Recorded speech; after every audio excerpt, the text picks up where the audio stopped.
So on my starter, this side over here, the grommet is broken. So it's just sliding. And on the other side, there's that metal piece that actually sheared off right there. So I got my replacement pieces, including a new starter, just in case I could not fix this whole starter.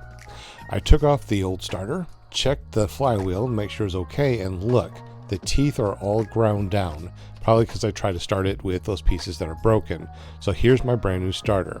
This is the piece that actually broke and sheared and actually made a little divot into this piece. I could put my replacement pieces back on it, but it'll probably shear off again. So I have to replace this entire plate. So let's get started by pulling off the motor off the frame, which is not too difficult. It's only 4 bolts.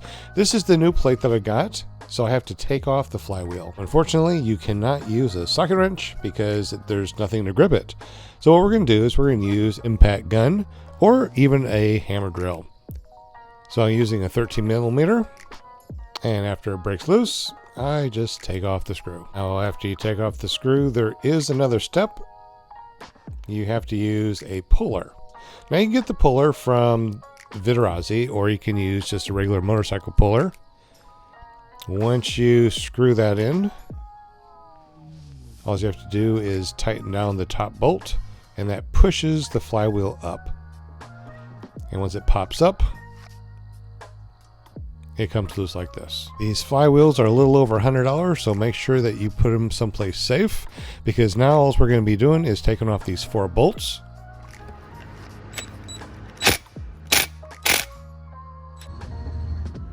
So these are 5mm here, and these small ones are 4mm.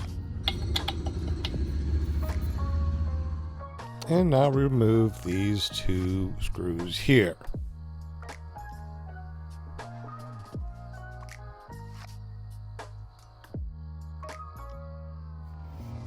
So this might take a little bit, but when it comes up like that. Okay, so what I did is I put on the hardware already. Now the only thing I need to do is take this thing off, which is the mount for this, and put it on here. I think all of these are 10mm. All right, so I got red high temp RTV silicone. All I'm going to do is make a small little bead all the way around.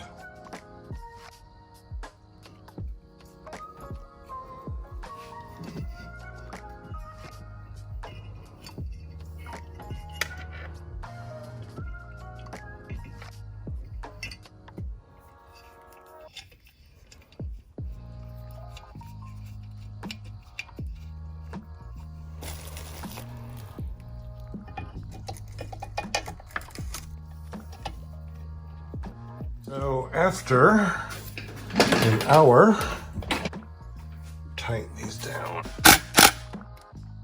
So that's pretty much been the last couple of weeks in a nutshell. Today is June 9th. Tomorrow's my birthday. Put the flywheel on like that. All right, so we have everything put back together. All I have to do is put the starter back on. I got to zip tie everything. All right, so this is the new starter.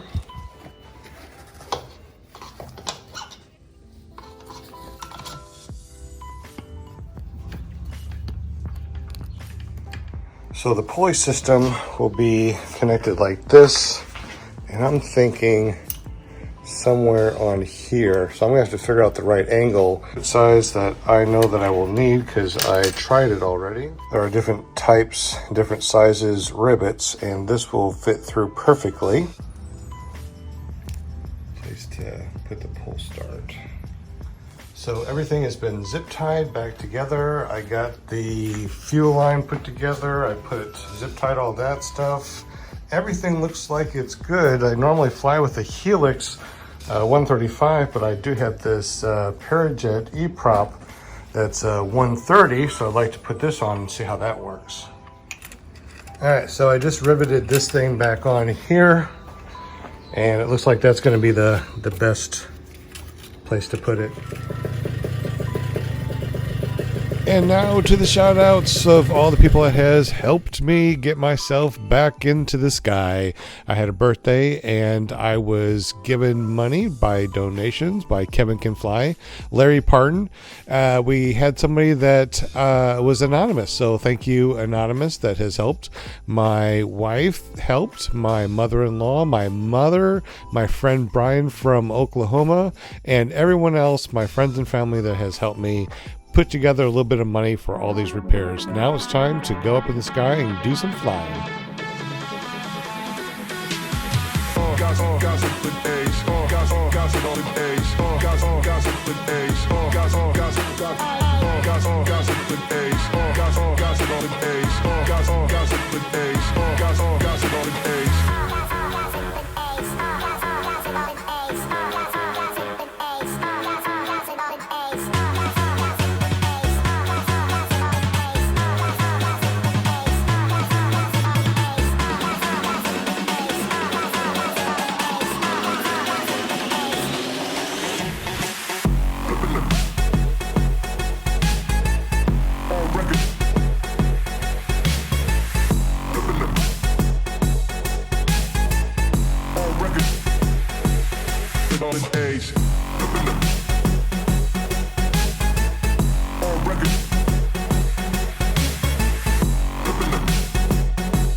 Well, thank you very much for watching this extremely long video. I hope you learned a little something about these paramotor repairs. What kind of repairs have you done on your paramotor? Leave me some comments down below.